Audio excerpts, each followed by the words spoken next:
you so tired? I've been up all night with the kids. No, you haven't. The kids are actually sleeping well these days. Thanks be to God.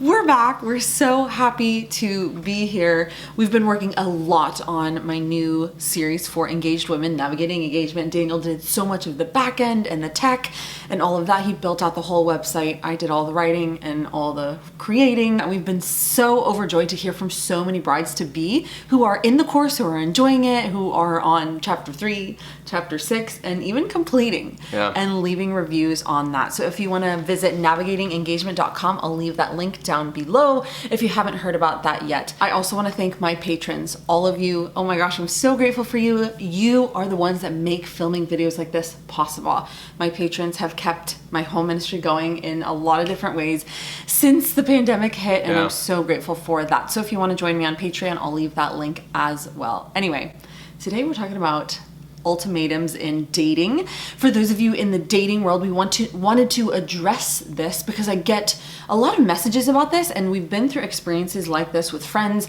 in our lives about ultimatums in dating. So we want to talk about dating standards and dating ultimatums. Well, dating standards, dating negotiables, dating non-negotiables.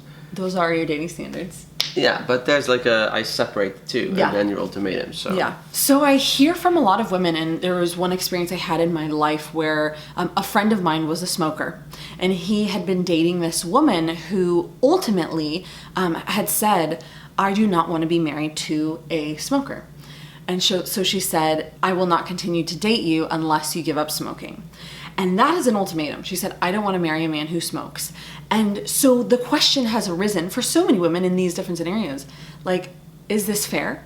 Am I allowed to do this? Is that controlling? Kind of that whole question. Even when we talked about it before this video, right, as we prepared, there's so much there that's, unclear. So if you say, oh, I want to date a guy, he has to be at least 6 foot tall, or he has to weigh this amount, or he has to be able to do X, Y, and Z, or drive this car, right? Yeah, all of those things. So those you would consider dating standards or dating negotiables? Yeah, dating negotiables. Okay, I'll negotiate on his height.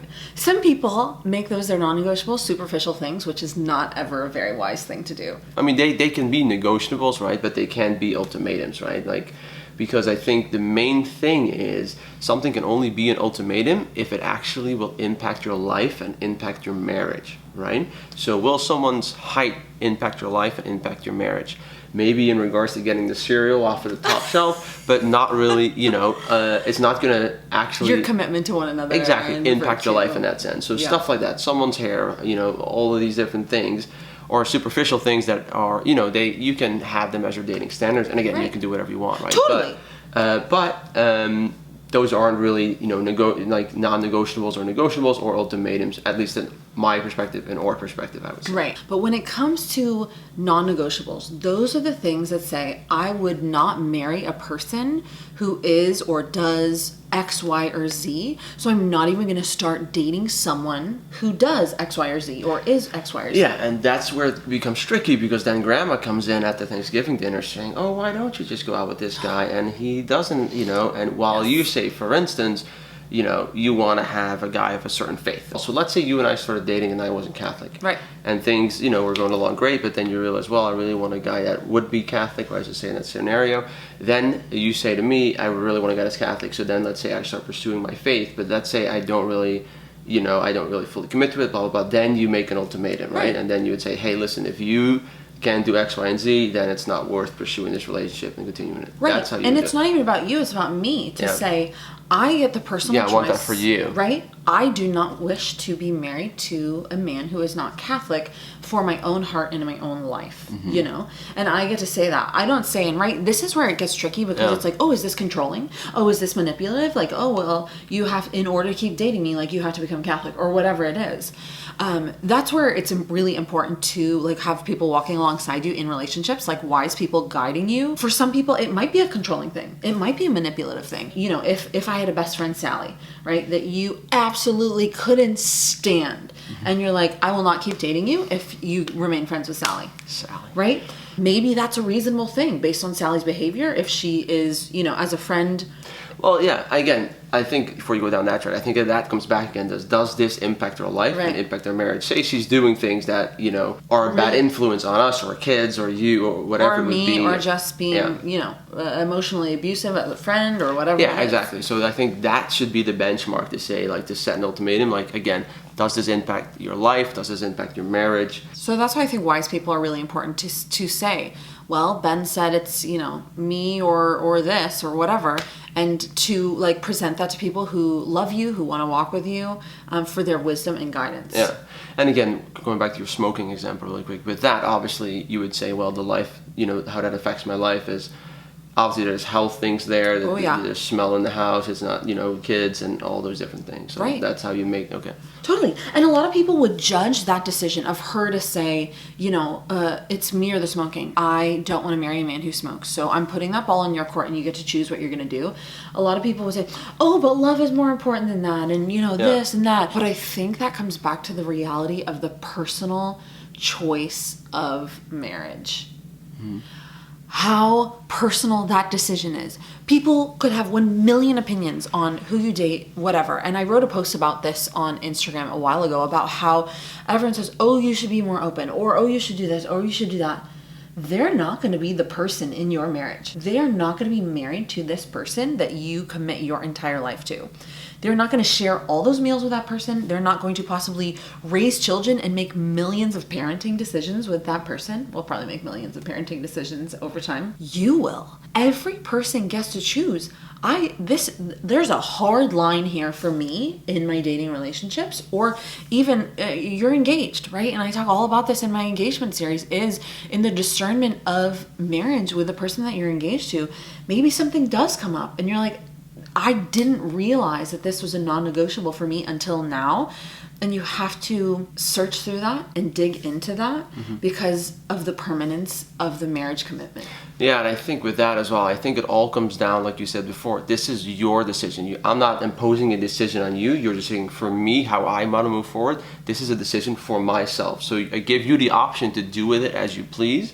But you're not enforcing someone saying, hey, you have to change in order to keep going. You're just saying, for myself, I do not want this. So if you want to keep this going, the decision is up to you. Like we can part ways because this is too important to me to negotiate on this. Yeah. Well, I think that's, like, to put it that way, it seems totally fair. Again, what I've seen is, like, people will make they'll call them non-negotiables, but obviously eventually, and that can be the case as well, right? They go into it saying this is a non-negotiable, but then that changes and reverts back to that is a negotiable. Say long distance, right? So when you and I started dating, when I started dating, I had always said, well, I'm never going to date long distance. How many people have said, I will never date long distance? Well, I was one of them, but, you know, and I thought, I'm never going to do that. Like, that's not a real relationship, blah, blah, blah. But that's what he was saying. That's not a real relationship. Right? Like, you can't hold someone's hand. You can't take them out to dinner. Like, you're just talking, you know, on the phone and whatever. Like, But then, obviously, that reverted back into, okay, you know, from a non-negotiable, this became a negotiable, and obviously something that I could cope with and make work. So that's obviously possible as well. Because ultimately long distance, like the impact that it has on your marriage commitment isn't like something like smoking. Yeah. Which brings me to another point, is that the person you make vows to, so many women I've talked to have said, I married him hoping he would change. Like, I hoped that he would come to faith. He showed interest in my faith, or showed interest in this or that or whatever. You say vows to who a person is, not who you hope they will change to become. And I think that's so important to internalize into every cell in your body before getting married. To dig so deeply into that. Did I want Daniel to change, to grow into the man God created him to be throughout our marriage and throughout our life? Absolutely. Yeah. But there wasn't anything I brought into marriage saying, well, I hope he changes about this, or I hope he changes about that. Because so much is magnified in marriage, right? Problems it's not like, oh, we got married. I'm not, I have no insecurities and we have no problems and there's no burdens. But who a person will change to become, that's not who you make your vows to. Yeah, I agree. But that's obviously the difficulty with that is once you start dating someone and you start getting all these feelings and you start feeling in love and you have a lot of the time things start flying out the window really quickly. How would you advise them to do that then? So, like, like you have to set like a core for yourself and stick to it. But as we all know, it's very easy to vert off that path once you start getting feelings and, you're not looking with clear eyes, so to speak. Totally. I have a video called When a Guy Pays Attention to You, which I'll link also. Women do this all the time, and I'm guilty of it too. When, you just have this list of things that you desire in your life, and you just chuck it out the window when a guy's like, hey, you're beautiful, And you're like, oh, standards, what are those? And you just chuck them out the window. Yeah.